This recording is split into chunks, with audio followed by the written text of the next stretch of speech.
اللهم صل على محمد وآل محمد. اعوذ باللہ من الشیطان اللعین الرجیم. بسم اللہ الرحمن الرحیم. الحمد للہ وکفی وسلام علی عبادہ الذین اصطفی.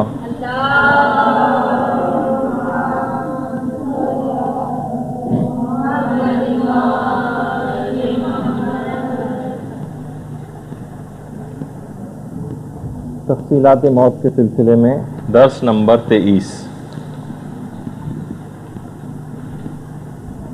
عالم برزخ کی تفصیلات کے بعد جیسا کہ آپ لوگوں کے علم میں ہے کہ قیامت سے پہلے جو ایک عظیم الشان واقعہ رونما ہوگا زمین پر، اور امام زمانہ علیہ الصلوۃ والسلام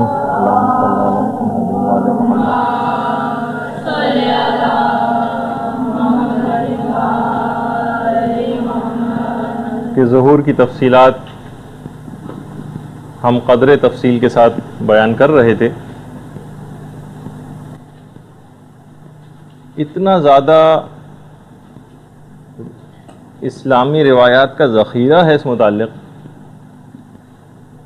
کہ آیت اللہ صافی گل پائیگانی نے اپنی کتاب منتخب العصر میں 2870 روایات کی تعداد بتائی ہے جو کہ امام زمانہ سے متعلق آئی ہیں، اور پھر اس کی انہوں نے الگ الگ کیٹیگریز بھی کیے ہیں جو ابھی ہمیں بیان نہیں کرنا، لیکن تقریباً ایک تعداد کا جو مجموعہ امام سے متعلق ملتا ہے اس کی تعداد ہے 2870. منتخب العصر آیت اللہ صافی گل پائیگانی کی کتاب. طالبات جس وقت ایران گئی تھیں تو آیت اللہ صافی گل پائیگانی سے ملاقات بھی ہوئی تھی، ان کی کتاب ہے. اچھا، ہم کچھ ایسی علامات کا بھی تذکرہ کر رہے تھے جو کہ پوری ہو چکی ہیں یا جس کا مستقبل قریب کے اندر پورے ہونے کا امکانات موجود ہیں. البتہ اگر ہم ظہور امام کی علامات کو درجہ بندی کریں کہ اس زمانے کے لوگوں کے معاشرتی حالات کس طرح سے ہوں گے، سوشل ویلیوز کیا ہوں گی، ثقافتی طرز عمل کیا ہوگا وغیرہ وغیرہ، تو اس کا تو جب مطالعہ کرتے ہیں تو روایت میں شاید ہی بلکہ ایک حدیث بھی ایسی نہیں ملتی کہ جو نشانی پوری نہ ہو چکی ہو. مثلا پیغمبر ختم مرتبت صلی اللہ علیہ وآلہ وسلم فرماتے ہیں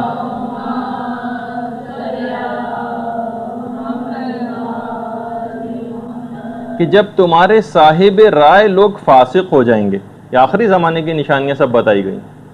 صاحب الرائے لوگ فاسق ہو جائیں، یعنی جو پڑھے لکھے لوگ ہیں، جو معاشرے کے اندر پڑھے لکھے مشہور ہیں، یہ فاسق و فاجر بن جائیں. ہم دیکھتے ہیں معاشرے کے اندر جو جتنا زیادہ دنیاوی علم کے اندر آگے بڑھ جاتا ہے اور صاحب الرائے ہو جاتا ہے، وہ عمل سے بڑا دور نظر آتا ہے. داڑھی اس کی منڈی ہوئی ہوتی ہے، عورت اگر کوئی ایسی ہے تو وہ بے پردہ ہوتی ہے. صاحب الرائے جب تمہارے فاسق ہو جائیں. اور پیغمبر فرماتے ہیں جب تمہیں سوائے بخیل سرمایہ دار کے، دنیا پرست عالموں کے، فاسق و فاجر بوڑھوں کے، بے حیا لڑکوں کے اور احمق عورتوں کے علاوہ کوئی نظر ہی نہیں آئے گا. دیکھیے پیغمبر اسلام کے الفاظ جو انہوں نے خصوصیات بتائی ہیں، بخیل سرمایہ داروں کے علاوہ کوئی نظر نہیں آئے گا، دنیا پرست عالموں کے علاوہ کوئی نظر نہیں آئے گا، فاسق و فاجر بوڑھوں کے علاوہ کوئی نظر نہیں آئے گا، بے حیا لڑکوں کے علاوہ کوئی نظر نہیں آئے گا، اور احمق عورتوں کے علاوہ کوئی نظر نہیں آئے گا. سلمان فارسی کھڑے ہو جاتے ہیں، پیغمبر اسلام ایسا کب ہوگا؟ پیغمبر نے فرمایا جب دین تمہاری زبانوں کی حد تک رہ جائے گا. اور پھر پیغمبر نے اور علامتیں بھی بتائیں. جب اور علامتیں ذکر کی بڑے تفصیل کے ساتھ، میں تو بہت مختصر کر کے چیدہ پیش کر رہا ہوں، تو صحابہ کا ایک گروہ اور کھڑا ہو گیا.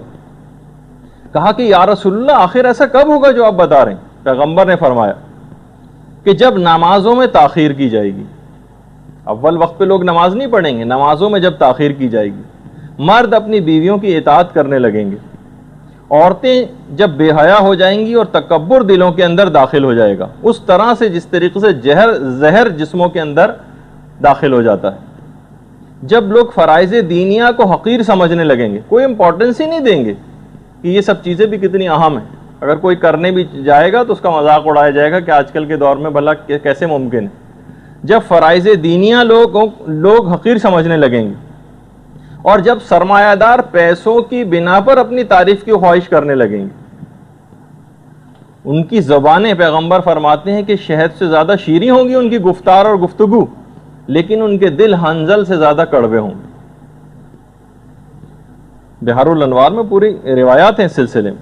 اچھا، ایک اور روایت بھی ہے جو کہ پیغمبر اسلام ہی سے مروی ہے اور حضرت سلمان فارسی جس کے راوی، کہ پیغمبر نے فرمایا ہے لوگ اس زمانے میں غیر خدا کے لیے علم فقہ کو حاصل کریں گے، اپنی معاشرے کے اندر ایک نام و نمود کے لیے، بڑائی کے لیے، اپنی معلومات کا رعب جھاڑنے کے لیے غیر خدا کے لیے علم دین کو حاصل کریں گے، علم فقہ کو حاصل کریں گے۔ دنیا کی طرف اس زمانے میں لوگ شدید میلان رکھتے ہوں گے، ان کا دلی جھکاؤ بہت زیادہ دنیا کی طرف ہوگا، لوگ امر و نہی سے نفرت کرنے لگیں گے، ورنہ اگر اصولاً دیکھا جائے تو ہمیں اس کا شکریہ ادا کرنا چاہیے جو ہمارے اعمال کی اصلاح کے لیے کوئی بات کہے۔ لوگ نفرت کرنے لگیں گے اس سے، امر و نہی کرنے والوں سے، امر و نہی سے لوگوں کو نفرت ہو جائے گی۔ انسانی مسائل پر وہ لوگ گفتگو کرنے لگیں گے جو اس کے اہل نہیں ہوں گے۔ باقاعدہ کتنے ہی آن لائن قسم کے پروگرام ٹی وی پر آتے ہیں جس میں ہم ایسے لوگوں کو دیکھتے ہیں کہ جو اس گفتگو کے اہل ہی نہیں ہیں اور وہ گفتگو کر رہے ہیں۔ تفسیر قمی کے اندر باقاعدہ پوری روایت ہے جس میں پیغمبر نے ساری شرطیں بتائیں۔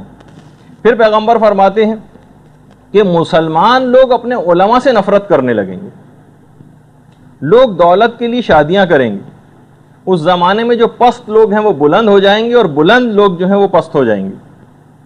خدا کی قسم، پیغمبر فرماتے ہیں خدا کی قسم میں نے تم سے کوئی بات نہیں چھپائی ہے اور نہ ہی میں نے کوئی جھوٹ بولا ہے، معاذ اللہ۔ پیغمبر دیکھیں کتنی شدت کے ساتھ اس بات کو عرض کر رہے ہیں۔ ان کی عورتیں اس زمانے میں جو ہوں گی کاسیات عاریات، لباس پہنے ہوئے بھی ایسی ہوں گی گویا بے لباس ہیں، یعنی اس زمانے میں جسم چھپانے کے لیے لباس نہیں پہنا جائے گا بلکہ جسم کو ظاہر کرنے کے لیے عورتیں لباس پہنیں گی۔ ان کی عورتیں ان کا قبلہ بن جائیں گی۔ اکثر علماء نے اس کے یہ تعبیر بھی پیش کی ہے، ایک تو یہ کہ لوگ ان کی باتیں ہر صورت میں ماننے لگیں گے، ہر غلط بات کو، اور دوسرا یہ بھی ہے کہ جو جس طریقے سے کہ مغربی تہذیب ہے کہ ہر جگہ عورتوں کو آگے کیا جاتا ہے، یعنی لیڈیز فرسٹ، عورتیں ان کا قبلہ ہو جائیں گی۔ لا مسلمین ولا نصارا، اس زمانے میں لوگ یہ جو افراد ہوں گے نہ یہ مسلمان ہوں گے اور نہ یہ عیسائی ہوں گے۔ ویسے تو آپ کے علم میں ہے کہ بہرحال علماء نے ایک مثال بھی لکھی ہے اس کی کہ بہرحال ٹائی کا پہننا حرام تو نہیں، لیکن بہرحال ٹائی عیسائیت کا ایک شعار تو ہے۔ اس زمانے میں لوگ اتنی ثقافت سے عیسائیت کی اتنی مروب ہو جائیں گے کہ طرز عمل پورا وہ طریقہ کار اختیار کر لیں گے کہ لوگ جب وہ ٹائی اگر وہ پہنے ہوئے ان کو دیکھیں اور ان سے پوچھیں کہ کیا آپ عیسائی ہیں تو وہ کہے گا کہ نہیں میں تو عیسائی نہیں ہوں، اور اگر اس سے پوچھا جائے گا مسلمان تو اگر وہ ہاں بھی کہے گا تو بھی اس کا طرز عمل اور ثقافت اس کے قول کی نفی کر رہا ہوگا۔ لا مسلمین ولا نصارا، نہ ایسے لوگ مسلمان ہوں گے اور نہ ہی عیسائی ہوں گے۔ علماء نے کہا کہ عیسائیت کا کیونکہ اس زمانے میں بہت زیادہ ہے، ہمارے جو دور ہے اس کے اندر ان کی ثقافت کتنی زیادہ چھا گئی ہے، ورنہ لا مسلمین نہ مسلمان ہوں گے اور نہ یہودی، یہ والا جملہ بھی آ سکتا تھا، لیکن عیسائیوں کا خاص طور پر تذکر آیا۔ اسی طریقے سے پیغمبر اسلام نے یہ بات بھی ارشاد فرمائی کہ ایسا زمانہ آئے گا جب ائمہ کی قبور کو لوگ خراب کر دیں گے، قبابل ائمہ بالبنادیق، بندوقوں کے ذریعے ائمہ کی قبور کو خراب کیا جائے گا۔ کتنے معاشرے ہم دیکھ رہے ہیں آج کل کے دور کے اندر باقاعدہ بالبنادیق، بندوقوں کے ذریعے، یہ روایت کے اندر تذکرہ آیا۔ ابو ذر سے ایک اور روایت ہے آخری زمانے کے سلسلے میں کہ پیغمبر اسلام نے فرمایا کہ لوگ سود کے استعمال سے بالکل نہ شرمائیں گے۔ باقاعدہ بڑا فخریہ بیان کیا جائے گا کہ مثلا ہماری فلاں بینک کے اندر جاب ہے اور یہ ان کا عہدہ ہے اور فلاں پریولیجز ان کو وہاں سے مل رہے ہیں، اور لوگ ایسی اسکیموں کے اندر پیسہ لگا کے اور سود کو حاصل کریں گے۔ لوگ سود کے استعمال سے نہیں شرمائیں گے۔ اس وقت دین پر جو قائم افراد ہوں گے ان کا اجر 50 مومنین کے اعمال کے اجر کے برابر قرار دیا جائے گا۔ یعنی واقعی جب ایسا زمانہ آ جائے گا تو کتنا زیادہ ایسے افراد کو دین پر قائم رکھنا مشکل ہوگا، تو انہیں ایک مومن کو 50 مومنین کے اجر کے برابر ثواب دیا جائے گا۔ ابن مسعود کی ایک اور روایت میں پیغمبر اسلام نے فرمایا کہ اس زمانے میں عورتوں کا مہر اور گھوڑوں کی قیمت، دوسرے الفاظ میں گاڑیوں کی قیمت، اس میں اتنا زیادہ اضافہ ہو جائے گا کہ پھر اس کے بعد پھر قیامت تک اس کے اندر کوئی کمی واقع نہ ہوگی۔ اور اسی طریقے سے یہ تو پیغمبر اسلام نے بیان فرمائی، ورنہ مولا کائنات علی ابن ابی طالب علیہ الصلوۃ والسلام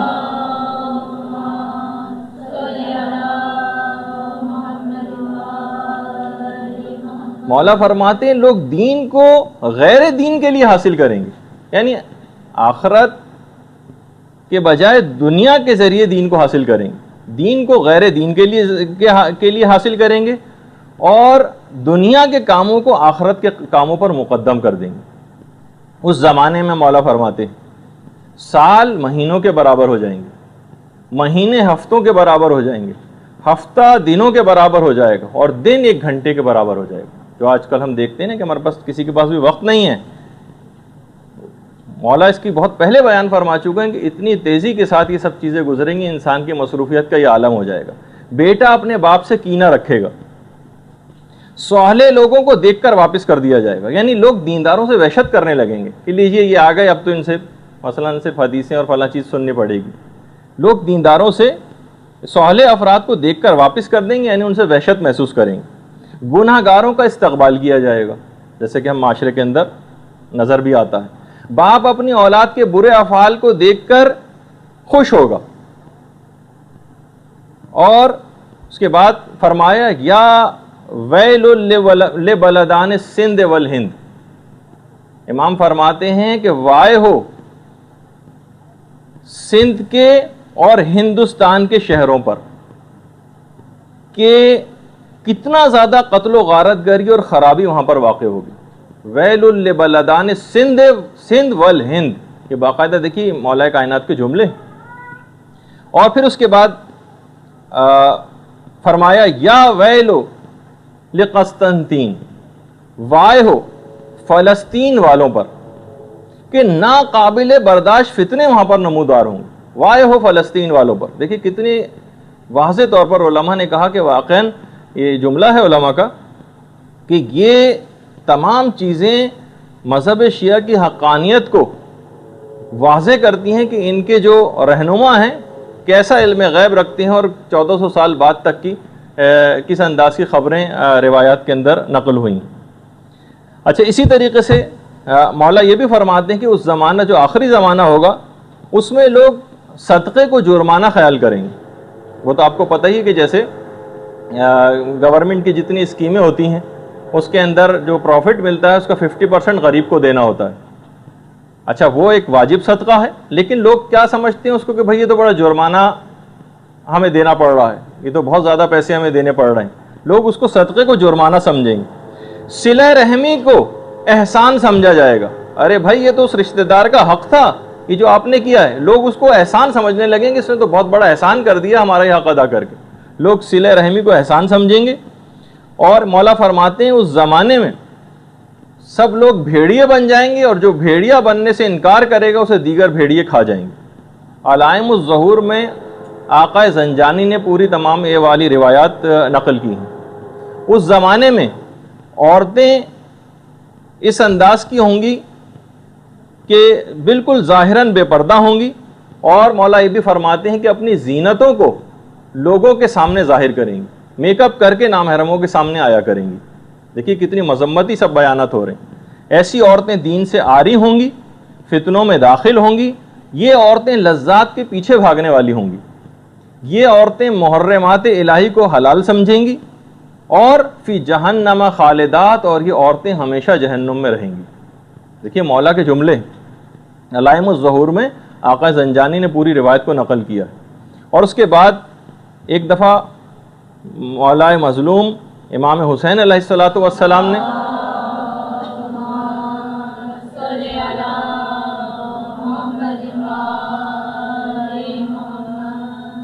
مولا علی سے پوچھا، مولا کائنات سے، یا امیر المومنین، اللہ آخر کب زمین کو ان ظالموں سے پاک کرے گا؟ اس وقت پھر مولا نے ارشاد فرمایا، جب قیام کرنے والا خراسان سے قیام کرے گا، جب خراسان سے قیام کرنے والا قیام کرے گا، وہ غالب الارض اور ملتان کے اوپر غلبہ حاصل کر لے گا۔ ہمارے پاکستان کے دیکھیے شہر کا نام آیا کہ کب امام کے ظہور کی علامت جو بتائی جا رہی ہے کہ آخر کب ظالموں سے زمین پاک ہوگی، تو امام نے فرمایا جب خراسان سے قیام کرے گا قیام کرنے والا، اور کوفے اور ملتان کے اوپر غلبے کو حاصل کر لے گا۔ اس کا مطلب ہے کہ مولا کا جو میں نے جس طرح پہلے جس کا اشارہ کیا تھا کہ جو روٹ بنتا ہے اس کے اندر ملتان بھی شامل۔ اسی طریقے سے ایک راوی کہتا ہے کہ ہم پانچویں امام محمد باقر علیہ الصلوۃ والسلام کی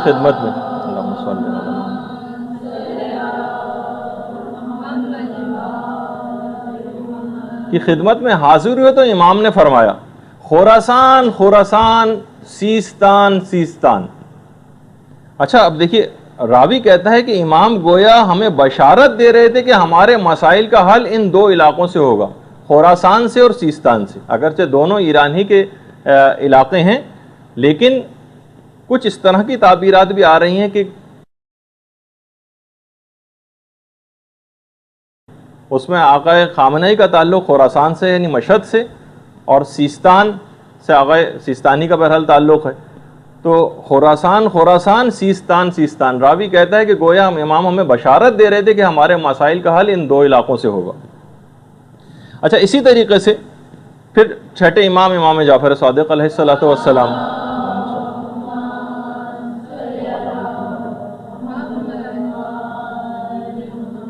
کہ جب تم دیکھو گے کہ امر نہیں کرنے والوں کو ذلیل کیا جائے گا، اور جو فاسق افراد ہوں گے وہ خدا کے ناپسندیدہ افعال کے اندر بہت مقبول قرار پائیں گے۔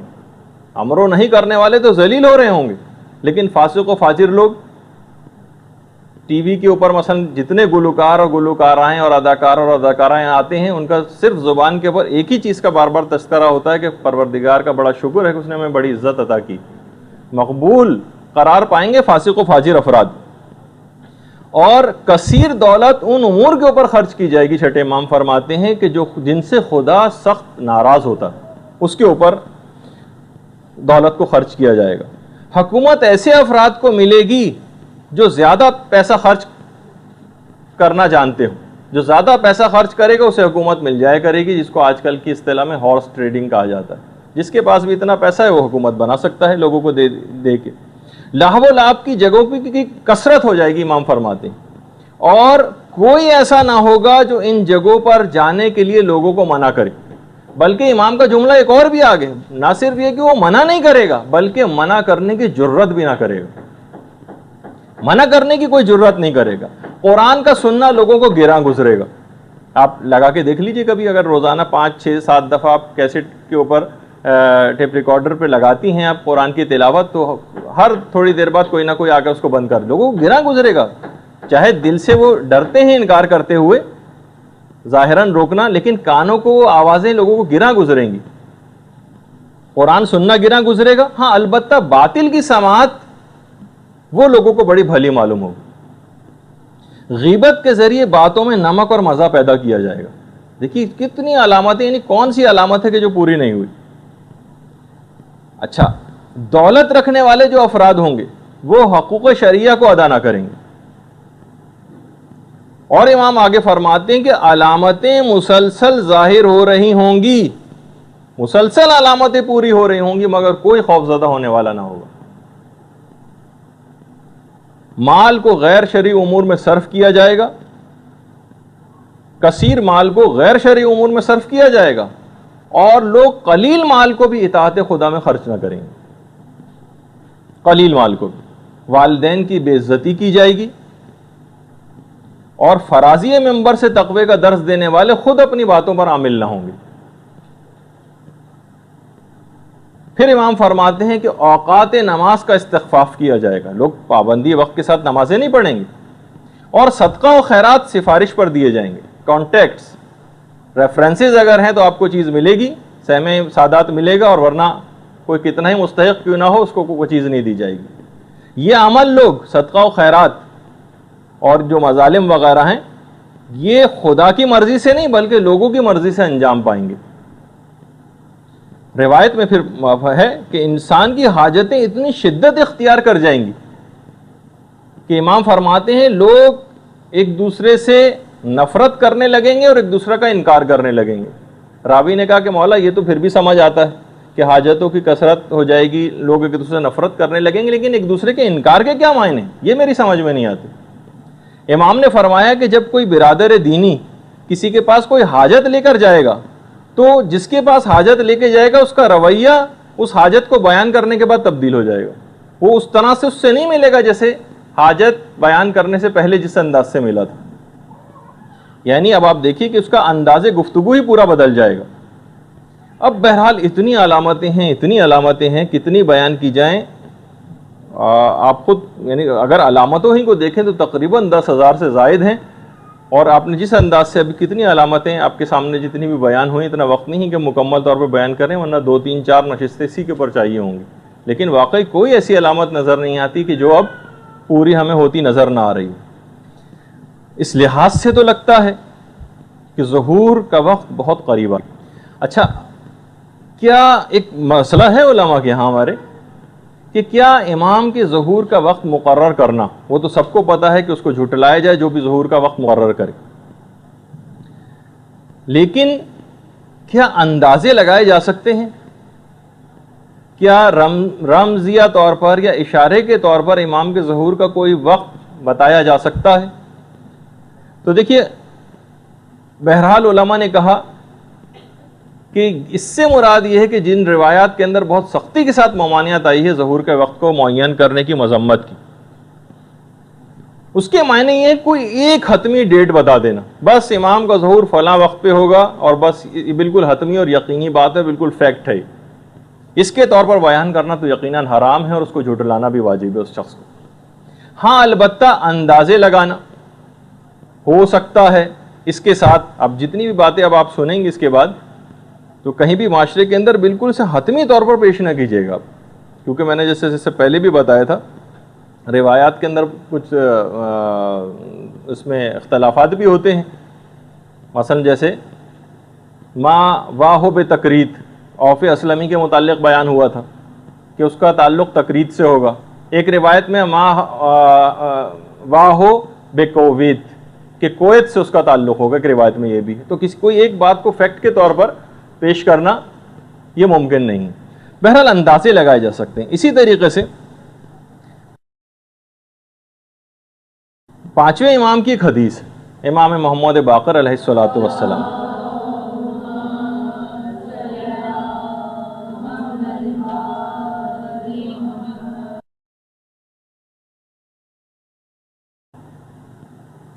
ہمارا قائم اس کے گزرنے کے بعد الف لام را میں قیام کرے گا. دیکھیے ایک حدیث جس کے اندر اب اس میں علماء نے اندازے لگانے شروع کی. علامہ مجلسی نے کہا کہ الف لام را میں قیام کرے گا بعد انقضاء, جب وہ الف لام جب وہ گزر جائے گا اس کے بعد قیام کرے گا.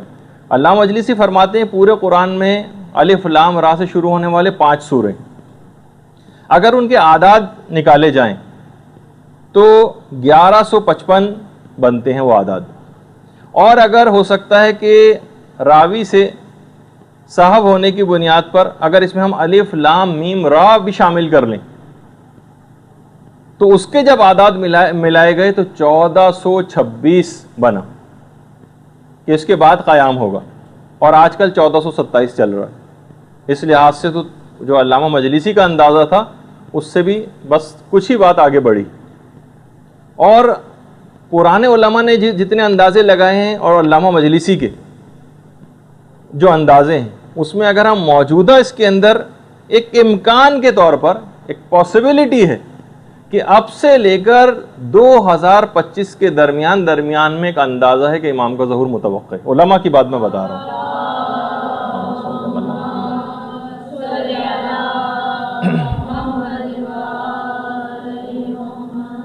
تو بہرحال اس سے بھی یہ بات پتہ چلی کہ بہرحال صرف ایک اندازے کی حد تک، واللہ عالم بالصواب، خدا ہی بہتر جانتا ہے کہ امام کا ظہور کب ہوگا، لیکن بہرحال ایک اندازے کی حد تک جو جیسا کہ روایات کے اندر آیا ہے، علم العادات سے بھی نکالنے کی علامہ مجلسی نے کوشش کی ہے، اور کچھ اور اندازے ہیں روایات سے، لیکن علامتیں تو بہت تیزی کے ساتھ پوری ہوتی نظر آ رہی ہیں، اور علماء کا کہنا یہ ہے کہ استقبال امام کی تیاریوں کو مکمل کر لینا چاہیے۔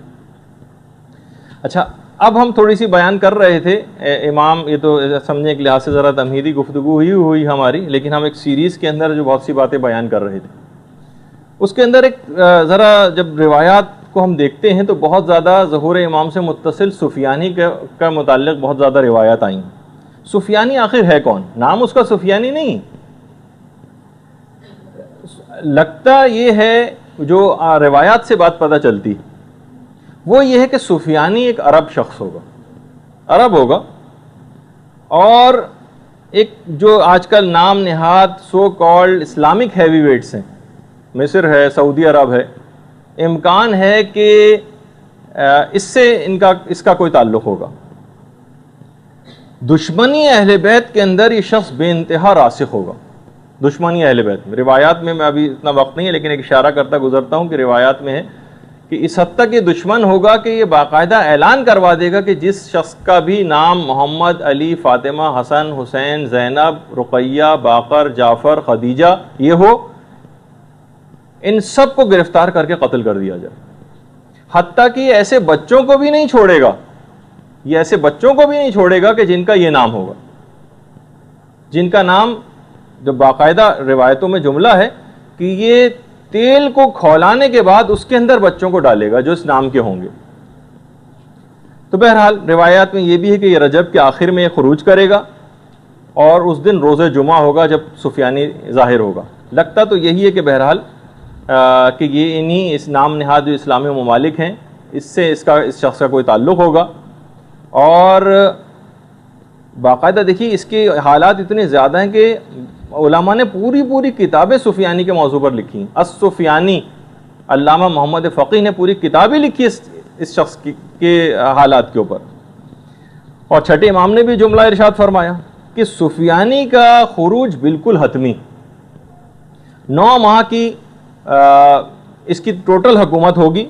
امام نے فرمایا کہ 9 مہینے سے تو ایک دن بھی اس کی حکومت زیادہ نہیں ہوگی، 9 ماہ بس اس کی حکومت قائم رہے گی۔ اس سے پہلے یہ حکومت حاصل کر لے گا اور بہت سارے علاقوں پہ اس کا قبضہ بھی ہو جائے گا۔ امام 5ویں امام یہ بات بھی بیان فرماتے ہیں کہ سفیانی کا خروج اور ظہور امام ایک ہی سال کے واقعات ہیں، یعنی سفیانی کا خروج، ظہور امام اور سید خراسانی کا ظہور، یہ تینوں واقعات اس طرح سے پے در پے ہوں گے کہ روایت میں جس طرح تسبیح کے دانے ایک دوسرے کے بعد آتے چلے جاتے ہیں اس طرح سے ہوگا۔ بہار میں پوری تفصیل ہے اس کی۔ روایات میں یہ بھی ہے کہ یہ سفیانی جو عرب ہوگا، جو اتنے زیادہ مظالم کرے گا اور پھر جنگیں لڑے گا، یہ بنو امیہ کی نسل سے ہوگا اور جگر خوارہ ہندا کی اولاد میں سے ہوگا۔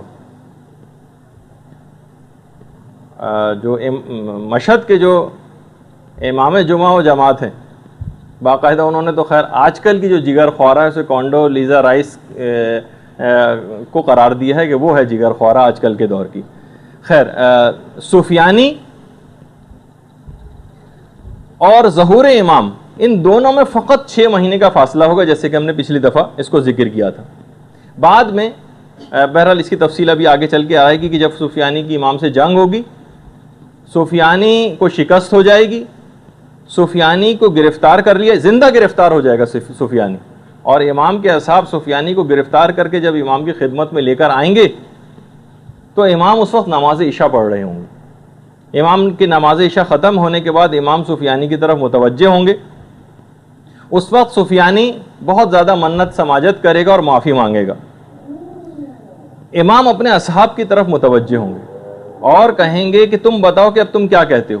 امام کے اصحاب کہیں گے خدا کی قسم ہے مولا، ہم اس کے قتل سے کمتر پہ کسی چیز پر تیار نہیں ہوں گے، اس کو ہر صورت میں ہم قتل ہوتے دیکھنا چاہتے ہیں۔ کتنا خون ناحق اس شخص نے بہا دیا ہے، اب تعجب ہے کہ یہ معافی مانگتا ہے۔ امام ان کو فری ہینڈ دے دیں گے کہ جو چاہے پھر اس کے ساتھ تم سلوک کرو، بہرحال پھر اس کے بعد اس درندے کو قتل کر دیا جائے گا.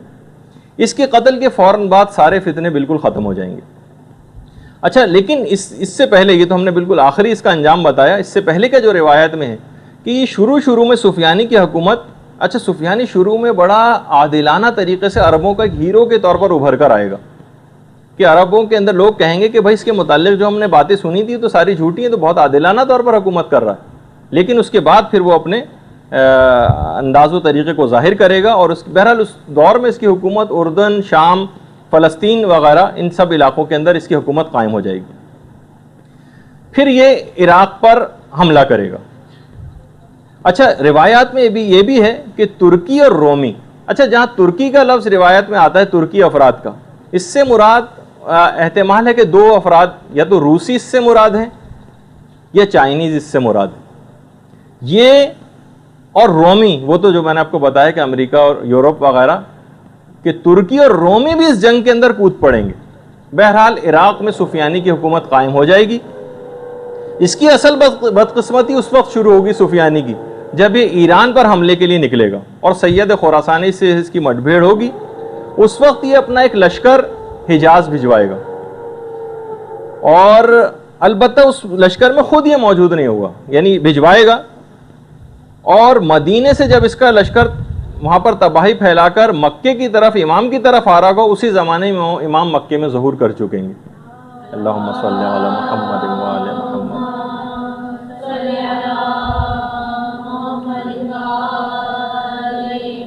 آپ اپنے ماننے والوں کو کہیں گے کہ سفیانی کے بارے میں جب تک میرے جد امجد کی دی ہوئی خبر کی تصدیق نہ ہو جائے تب تک میں مکے سے باہر نہیں جاؤں گا.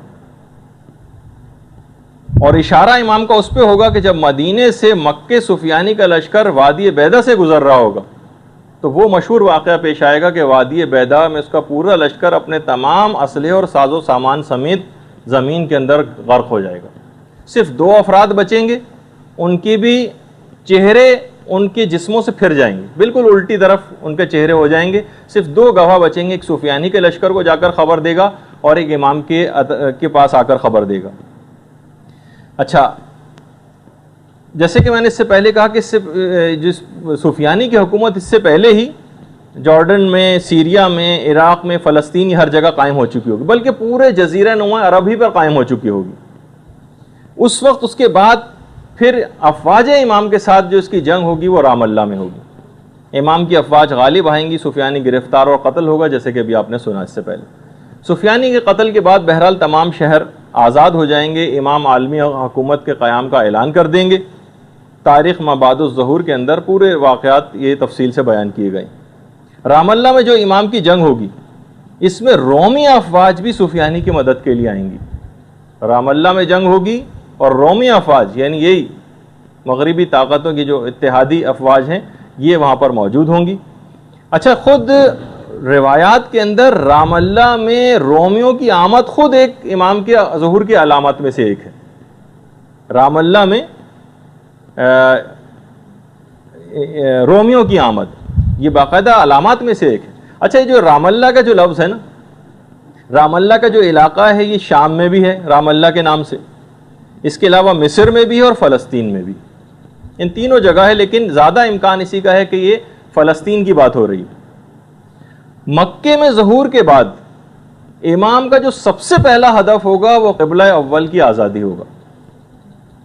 اور حدیث میں ہے کہ امام اس کے بعد فلسطین کے شہر لد وہاں پر جائیں گے. آج کل شاید یہ شہر اسرائیل میں، وہاں جائیں گے. حضرت عیسیٰ آسمان سے نازل ہوں گے، امام کی بیعت کریں گے. دجال بھی اپنے انجام کو پہنچے گا.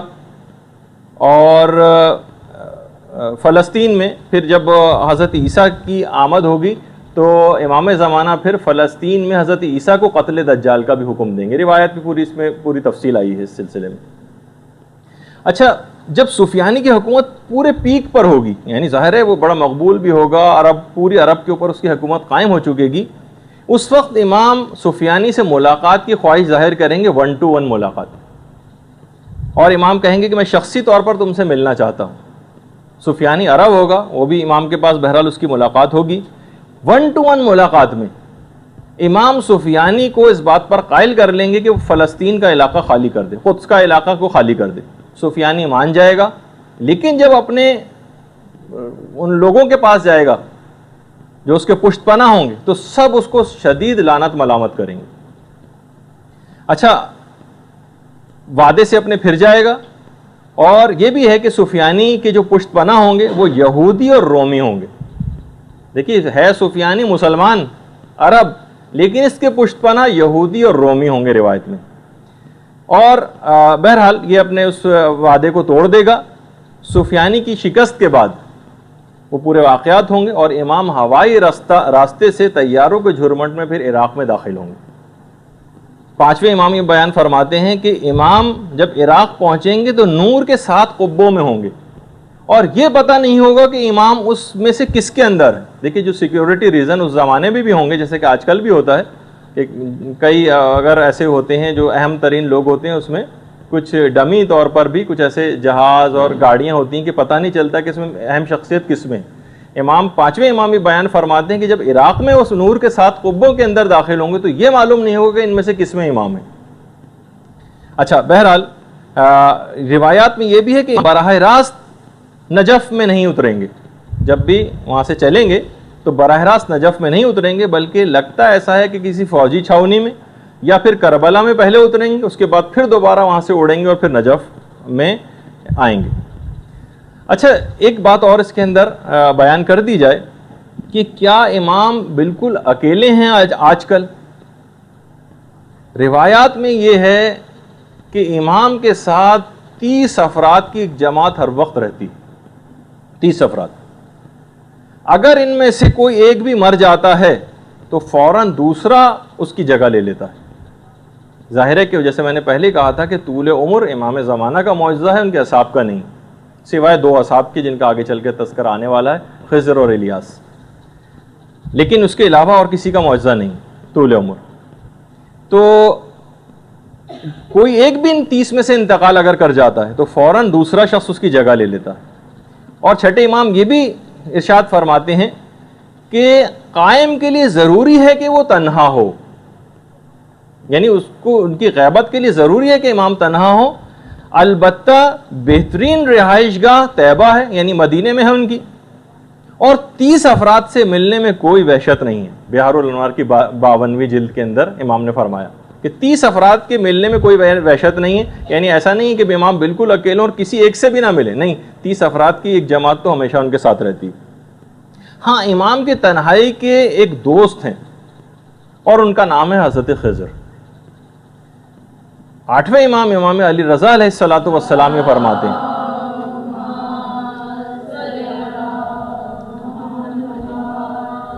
کہ خضر نے آب حیات پی لیا اور اب یہ سور پھونکے جانے تک زندہ رہیں گے۔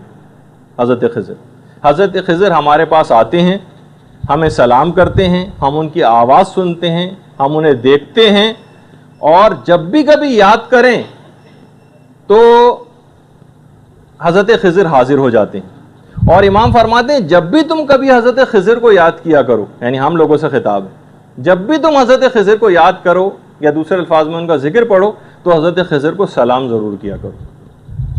اچھا، اعمال کے موسموں میں امام فرماتے ہیں کہ حضرت خضر حاضر ہوتے ہیں، مناسک حج بجا لاتے ہیں، حتیٰ کہ میدان عرفات میں موجود ہوتے ہیں، مومنین کے لیے دعا کرتے ہیں، اور مومنین جتنی دعائیں کر رہے ہوتے ہیں حضرت خضر اس کے اوپر آمین کہتے ہیں۔ اچھا، اسی طریقے سے امام فرماتے ہیں کہ حضرت خضر کے ذریعے امام کی تنہائی کو انس میں تبدیل کر دیا جائے گا۔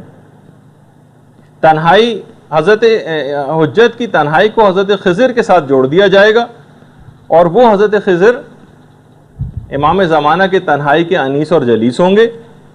اچھا، اتنا اور بتا دیا جائے، جیسے کہ ایک دفعہ ہم پہلے عرض کر چکے ہیں کہ حضرت خضر نبی نہیں تھے، حضرت خضر ایک مرد صالح تھے، ایک نیک آدمی تھے۔ البتہ خود ایک دفعہ حضرت خضر سے یہ بات پوچھ لی گئی کہ آخر آپ کو اتنا بڑا مقام اور مرتبہ مل کیسے گیا؟ کیا آپ نبی خدا یعنی موسیٰ کے معلم قرار پا رہے ہیں؟ اتنا بڑا مقام آپ کو کیسے ملا؟ تو حضرت خضر کا جواب یہ تھا، گناہوں کو ترک کرنے کی وجہ سے۔ گناہوں کو ترک کرنے کی وجہ سے حضرت خضر کو اتنا بڑا مقام اور مرتبہ ملا۔ اچھا، حضرت خضر آج کل کرتے کیا ہیں؟ خیر یہ ہمارے موضوع بحث نہیں، صرف ایک لائن ہی کے اندر علماء نے کہا کہ دیکھیے حضرت خضر کا ایک واقعہ قرآن کے اندر حضرت موسیٰ کے حوالے سے، اس چھوٹے سے عرصے کے اندر حضرت خضر کے جو 3 اقدامات قرآن کے ہیں، جو میں ابھی ذکر نہیں کروں گا اس کی تفصیل میں ورنہ جانا پڑے گا، تینوں اہم کام بڑے دور رس نتائج کے حامل تھے۔ بچے کا قتل کر دیا تھا اور دیوار بنائی تھی، اور اس کے آئندہ آنے والی نسلوں میں اس کے اثرات کو ظاہر ہونا تھا۔ تو علماء نے کہا کہ اس چھوٹے سے واقعے میں حضرت خضر کے اتنے بڑے بڑے کام ہیں، تو حضرت حجت کے ساتھ 1000 سال سے زیادہ زندگی گزار رہے ہیں، تو نامعلوم نہ جانے کتنے کام حضرت خضر نے انجام دیے ہوں گے جو امام زمانہ کے ظہور کے بعد پتہ چلیں گے کہ حضرت خضر اس دوران کیا کرتے رہے۔ بلکہ امام نے یہ فرمایا کہ خدا رحمت نازل کرے میرے بھائی موسیٰ پر، اگر انہوں نے اس عالم سے یعنی خضر سے جلدی جلدی سوالات نہ کیے ہوتے اور کچھ صبر کیا ہوتا تو نہ جانے کتنے عجائبات حضرت خضر سے دیکھتے، لیکن انہوں نے بڑی جلدی کر کے اس معاملے کو ختم کر دیا۔ اچھا بہرحال اور بتا دوں، ایک تو 30 تو یہ افراد ہوئے جن کا ابھی تذکرہ آپ نے سنا۔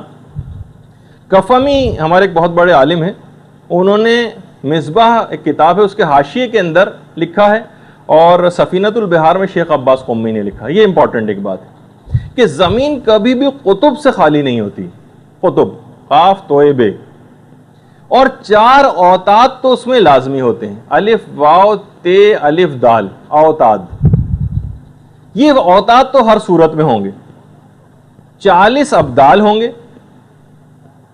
70 نجبا ہوں گے، اور 360 صالحین ہوں گے۔ ایک قطب، 4 اوتاد، 40 ابدال، 70 نجبا اور 360 صالحین۔ اچھا، قطب تو امام زمانہ اجل اللہ تعالیٰ فرجہ الشریف کی ذات گرامی ہے، اللہم صلی علی محمد وعلی محمد، اور 4 اوتاد ہیں، 4 اوتاد ہیں، کیونکہ کہا جاتا ہے روایات میں بھی کہ زمین کی مثال ایک خیمے کی سی ہے، جس میں درمیانی ستون تو امام زمانہ کی ذات گرامی ہے، اور 4 اوتاد جو ہیں وہ اس کی تنابیں ہیں، یعنی 4 اوتاد اس کی تنابیں ہیں، یعنی زمین کی۔ حضرت خضر اور حضرت الیاس بھی اوتاد میں شامل ہیں۔ حضرت خضر بھی اوتاد میں سے ہیں، ان 4 جو تنابیں ہیں ان میں سے 2 تو حضرت خضر، اور یہ جو اوتاد ہوتے ہیں یہ دائرہ قطب سے چپکے ہوئے ہوتے ہیں اور کبھی اس سے جدا نہیں ہوتے، اور یہ جو اوتاد ہیں یہ پلٹنے کی حد تک بھی کبھی یاد خدا سے غافل نہیں ہوتے، اور روایات میں ہے کہ یہ قوت لا یموت جمع کرتے ہیں اور مقدار حاجت سے زیادہ نہیں لیتے دنیا سے، یعنی ان کی ایک خصوصیت ہے۔ اچھا دیکھیے، قطب میں تو عصمت شرط ہے، وہ تو امام کی ذات ہے، اس میں تو عصمت ہونا لازمی، البتہ اوتاد اور ابدال کے اندر شرط نہیں۔ البتہ جو اوتاد میں حضرت الیاس شامل ہیں وہ کیونکہ نبی ان میں عصمت ہے، حضرت خضر میں عصمت نہیں ہے لیکن محفوظ عن الخطا ہیں، اور اس کے علاوہ جو 2 اوتاد اور ہوں گے جن کا نام تو روایت میں نہیں ہے، کبھی بہرحال ان سے کبھی اگر غفلت ہو بھی جائے کیونکہ غیر معصوم ہے تو بھی بہرحال دعا اور استغفار اور ذکر کے نتیجے میں یہ اس کی تلافی کر دیتے ہیں۔ اچھا، عمدن یہ اوتاد جو ہیں کبھی کوئی گناہ نہیں کرتے سوائے انبیاء کے، کہ وہ تو ان کی تو عصمت خیر شرط ہے، اور جو نجبا اور صالحین ہیں ان کی صفت عدالت ہے، یہ جو زمین کبھی بھی ان سے خالی نہیں ہوتی، ان سے اگر کبھی لغزش ہو بھی جائے تو بھی استغفار کے ذریعے فوراً اس کی تلافی کر دیتے ہیں۔ اچھا، اب کفمی فرماتے ہیں اگر ایک شخص بھی ان میں سے کم ہو جائے تو فوراً نیچے والا جو درجہ ہوتا ہے اس سے ایک آدمی اوپر آ جاتا ہے اور اس درجے کے اندر پہنچ جاتا ہے، نیچے والے درجے کے اوپر لایا جاتا ہے۔ صالحین جن کی تعداد 360 ہے، ان میں سے اگر کوئی ایک کم ہو جائے تو پھر عوام میں سے کسی ایسے شخص کو اوپر لایا جاتا ہے جو اس کا اہل ہوتا ہے۔ اچھا، حضرت خضر اور حضرت الیاس جیسے کہ میں نے کہا کہ یہ دونوں بھی زندہ ہیں، ایک بڑی لمبی عمر ان کو دی گئی ہے، اور دونوں ہر سال عرفات میں کے میدان میں اکٹھے بھی ہوتے ہیں۔ اچھا، پھر اب تھوڑی سی یہ بیچ میں ایک بات آ گئی تھی اس لحاظ سے کہ امام کے جو 30 افراد ہیں اور زمین کبھی بھی ان افراد سے اوتاد اور ابدال وغیرہ سے خالی نہیں ہوتی ہے۔ اچھا، جب قدس آزاد ہو جائے گا اور فتح ہو جائے گا تو اس وقت امام کا لشکر لاکھوں کی تعداد میں ہو جائے گا، اس وقت امام کا لشکر لاکھوں کی تعداد میں ہوگا اور کروڑوں لوگوں کی حمایت امام کو حاصل ہو جائے گی۔ اچھا، حیرت انگیز بات یہ ہے کہ امام کے اس لشکر میں زیادہ تر عاجم اور ایرانی ہوں گے، یعنی عجمی، یعنی غیر عرب زیادہ ہوں گے امام کے لشکر میں۔ بلکہ ابن عربی، محی الدین ابن عربی، جن کی بڑی مشہور کتاب فتوحات مکیہ ہے، کہا کہ یہ سب عاجم میں سے ہوں گے امام کے لشکر کے زیادہ تر افراد، اور یہ ہوں گے تو عجمی لیکن عربی کے سوا کسی زبان میں بات نہ کریں گے۔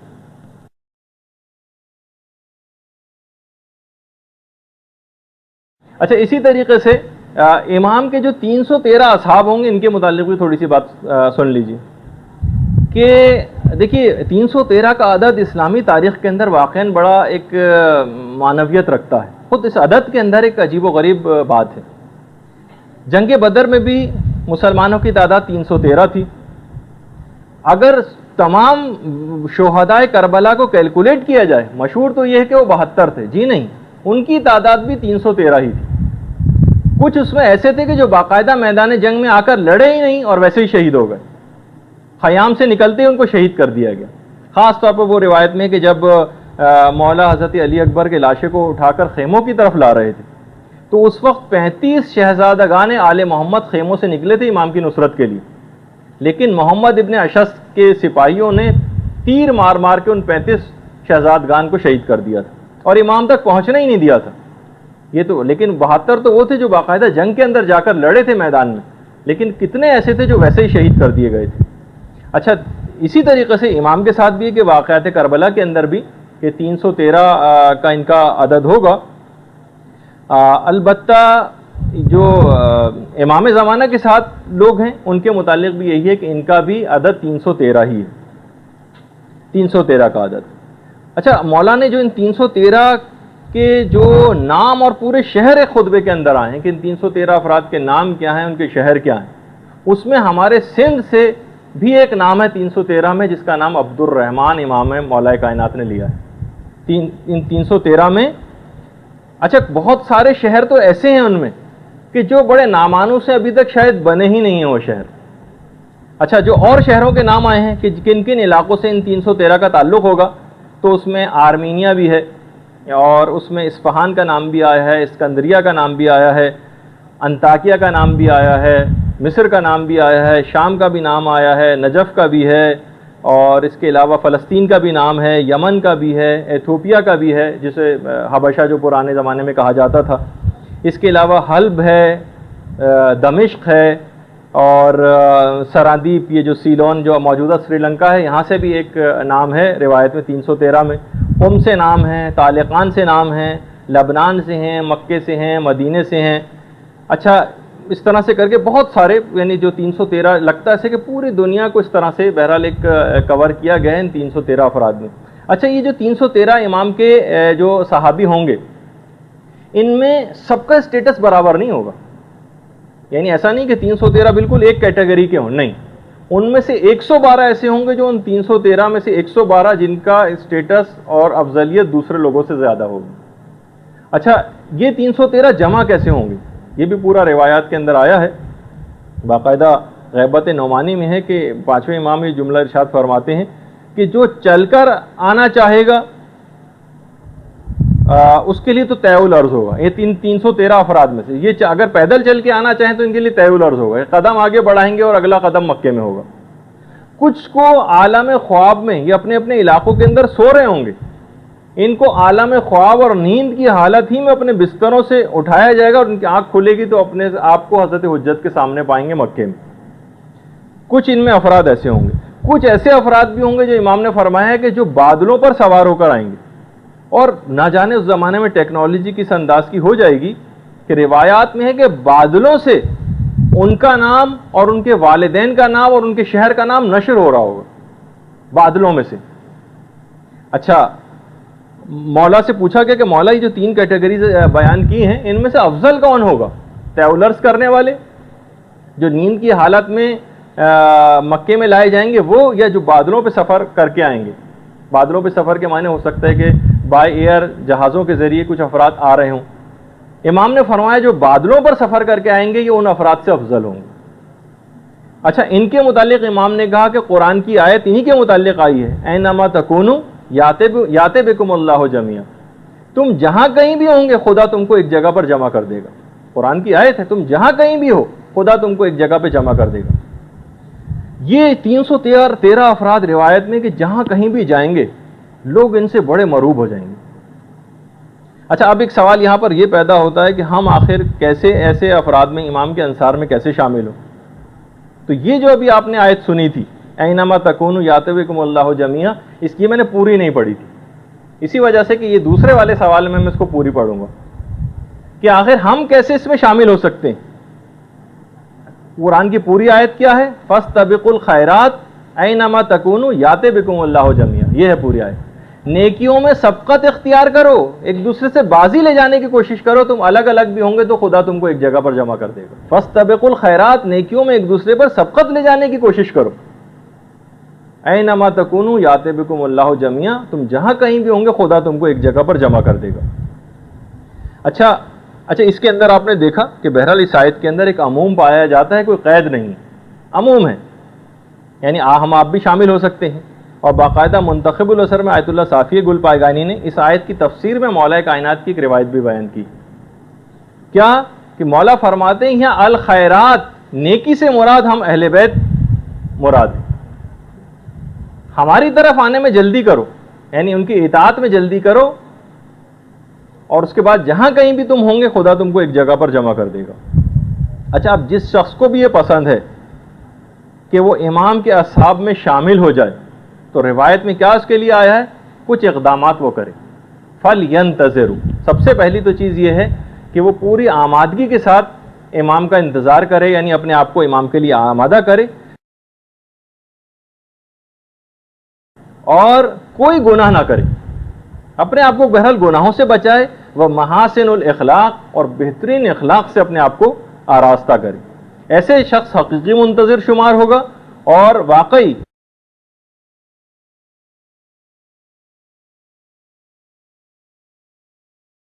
اور اس کا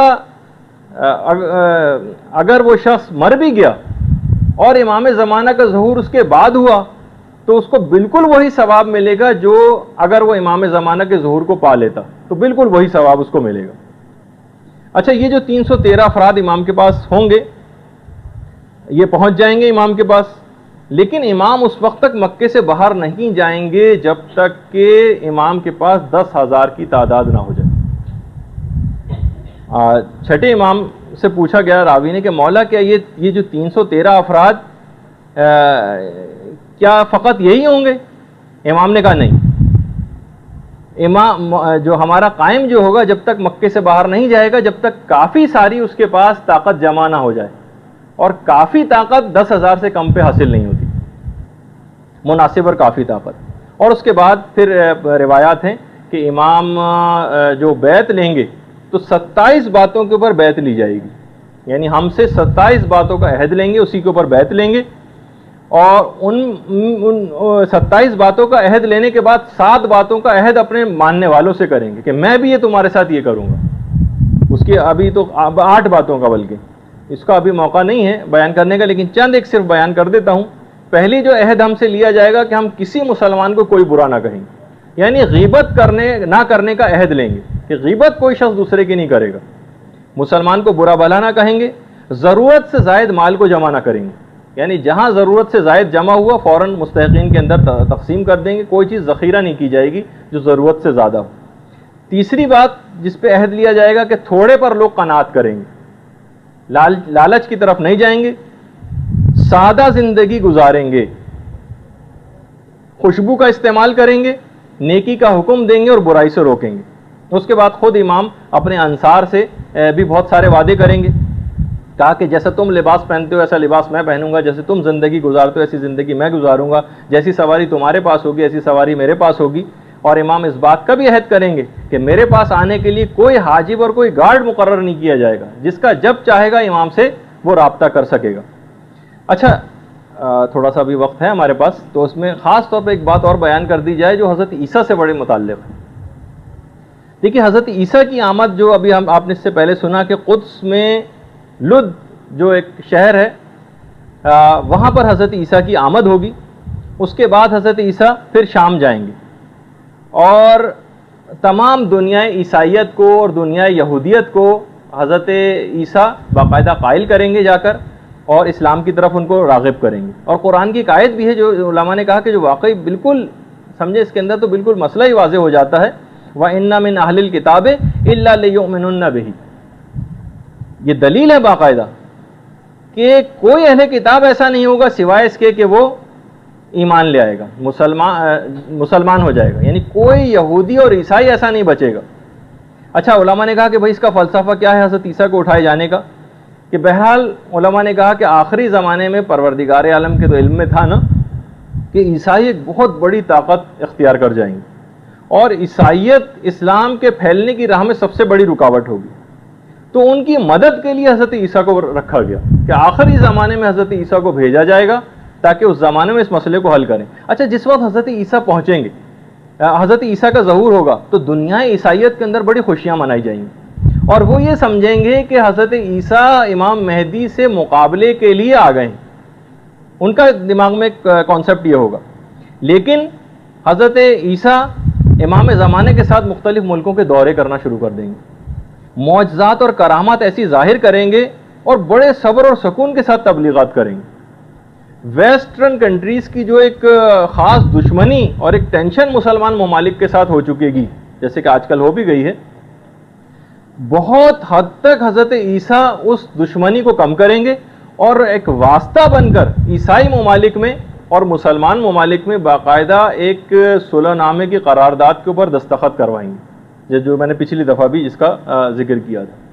البتہ نماز جو پڑھنے کا واقعہ حضرت عیسیٰ کا, علماء نے کہا کہ غالباً یہ اس وقت ہوگا امام زمانہ کے پیچھے نماز پڑھنے کا واقعہ کہ جب یہ جو مغربی اقوام ہوں گی نا, یہ امام سے صلح نامے کے جو دستخط کیے ہوں گے جو کہ 7 سال پہ مشتمل ہوگا کہ 7 سال کے لیے ہم اس کو سائن کر رہے ہیں, اس کو توڑ دیں گی 3 سال کے بعد ہی. اس وقت پھر حضرت عیسیٰ ایک دم دو ٹوک رویہ اختیار کریں گے اور اس کے بعد امام زمانہ کے پیچھے نماز پڑھیں گے. باقاعدہ یہ ہے کہ امام جو حضرت عیسیٰ کی آمد جس وقت ہونے والی ہوگی, امام باقاعدہ اقامت کہیں جا چکے گی اور امام لیکن نماز نہیں شروع کریں گے. لوگ کہیں گے کہ مولا نماز پڑھائیے, امام کہیں گے نہیں مجھے ایک آنے والے کا انتظار ہے. یہاں تک کہ حضرت عیسیٰ سرخ کپڑوں میں آسمان سے نازل ہوں گے اور اس وقت حضرت عیسیٰ کی حلیہ مبارک بھی بیان کیا گیا ہے کہ بالکل حضرت ابراہیم کے مشابہ ہوں گے, یعنی حضرت ابراہیم کی شکل کے ہوں گے, سرخ رنگ کا لباس ہوگا, کنگھی کی ہوئی ہوگی اور بالوں میں پانی کے قطرات ہوں گے. باقاعدہ ایک ہے کہ اس کے بعد پھر وہ امام زمانہ حضرت عیسیٰ سے کہیں گے کہ آئیے اے عیسیٰ نبی خدا آپ آ کے نماز پڑھائیں. وہ کہیں گے کہ نہیں, یہ اقامت آپ کے لیے کہی گئی ہے, آپ ہی اس کی نماز پڑھائیں گے اور میں آپ کا وزیر بنا کے بھیجا گیا ہوں, امیر بنا کر نہیں. اور اس کے بعد پھر تو خیر یہ علماء نے کہا کہ جو نماز پڑھنے کا جو واقعہ ہے غالباً یہ اس وقت ہوگا جب بالکل دو ٹوک رویہ اختیار کریں گے. اور روایات میں یہ بھی ہے کہ حضرت عیسیٰ پھر صلیب کو توڑ دیں گے اور مکمل طور پر جس وقت یہ عیسائی اقوام مسلمانوں کے اوپر دوبارہ حملہ آور ہوں گی تو اس کے بعد حضرت عیسیٰ واضح طور پر ایک انداز کو اختیار کریں گے اور مسلمانوں کے ساتھ اس جنگ میں شامل ہوں گے حضرت عیسائیوں کے ساتھ جو ہو رہی ہوگی.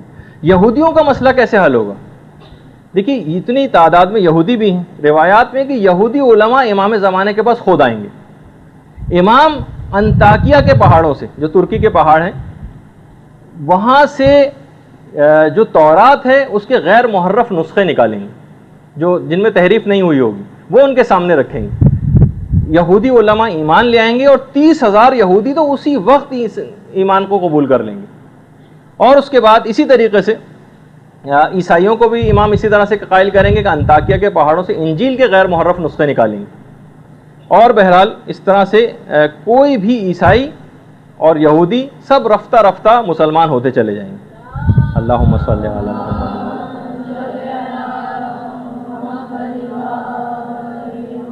روایات میں ہے کہ یہ جو یہودی اور عیسائی تو اس طرح سے مسلمان ہو ہی رہے ہوں گے, لیکن جو اور ممالک ہیں جیسے فار ایسٹ کے جو ممالک ہیں یا مثلا جہاں پہ بدھزم ہے یا مثلا چینی ہیں, یہ بھی اس سے متاثر ہوئے بغیر نہ رہ سکیں گے اور ان کے اندر بھی تیزی کے ساتھ اسلام پھیلنے لگے گا. اچھا اسی طریقے سے پھر دیگر بڑی روایات ہیں اس کے بعد کہ سب آہستہ آہستہ. اچھا اس کے بعد پھر یہ حضرت عیسیٰ کا جو ایک واقعہ نماز پڑھنے کا ہوگا. اس کے بعد پھر حضرت عیسیٰ ہر سال مکے میں حج کے لیے آیا کریں گے, اور روایات میں ہے کہ تقریباً اپنے ظہور کے 40 سال بعد تک حضرت عیسیٰ زندہ رہیں گے, 40 سال بعد تک. پھر اس کے بعد حضرت عیسیٰ کا انتقال ہوگا.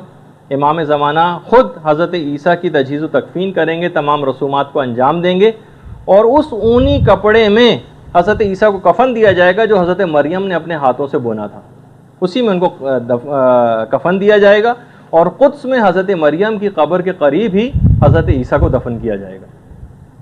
اچھا اس دوران امام کی ہر جگہ پہ اس حد تک حمایت اور وہ سب کچھ شروع ہو چکے گی, مقبولیت, کہ امام کے متعلق ملتا ہے کہ جس وقت امام سیریا میں داخل ہوں گے وہاں بغیر جنگ کے داخل ہوں گے.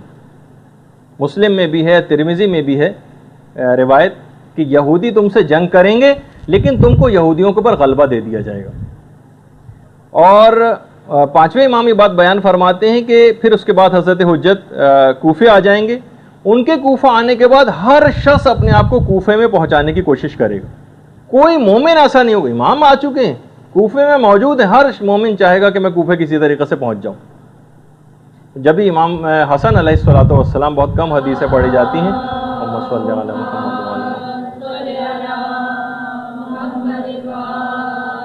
امام فرماتے ہیں کہ مجھے کوفے میں ایک قدم رکھنے کی جگہ بھی مل جائے تو مجھے بہت محبوب ہے. یعنی ایک ایسا امام کے آنے کے بعد کوفہ شہر ہو چکے گا. اچھا امام جتنا بھی کام ہے وہ تو سب کوفے جا کر کریں گے, یعنی کوفہ دارالحکومت ہوگا, جیسے کہ پچھلی گفتگو میں آیا. امام عالمی حکومت کا جو دارالخلافہ بنائیں گے وہ کوفے کو بنائیں گے, کام سارا کوفے میں کریں گے, لیکن آرام امام نجف جا کر کیا کریں گے, آرام نجف میں کیا کریں گے. اچھا مسجد سہلہ کا جو علاقہ ہے اطراف میں, اپنی اور اپنے اہل خانہ کے جو رہائش ہے وہ مسجد سہلہ کو قرار دیں گے, یعنی اس کے اطراف میں کربلا کے راستے میں. کوفہ شہر بے انتہا وسیع ہو جائے گا, بلکہ اتنا وسیع ہو جائے گا کہ کوفہ, سہلہ, نجف, کربلا ایک ہی شہر کے مختلف محلے بن جائیں گے, اس حد تک ہوگا. بلکہ بہار الانوار کے اندر اور کے اندر تو باقاعدہ ایک روایت ہے چھٹے امام سے کہ کوفہ اتنا مہنگا ہو جائے گا کہ ایک بالش زمین کی قیمت جو ہے وہ ایک سونے کے ٹکڑے کے برابر ہو جائے گی.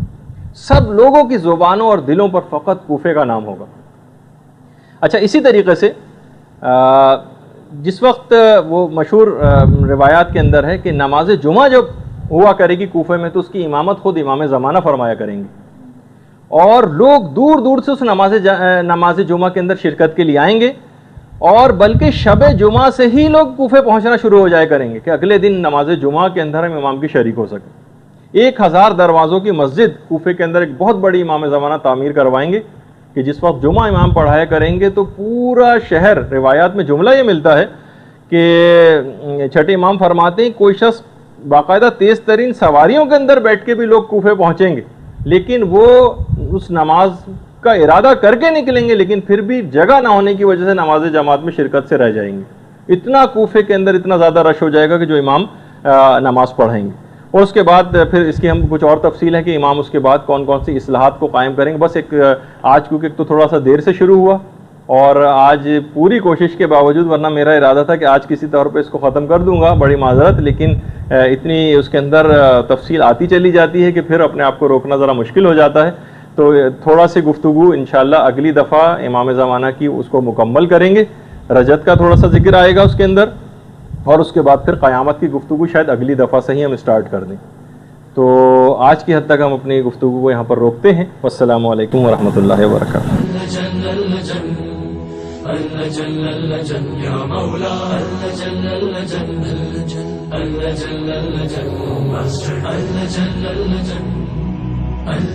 يا صاحب السماء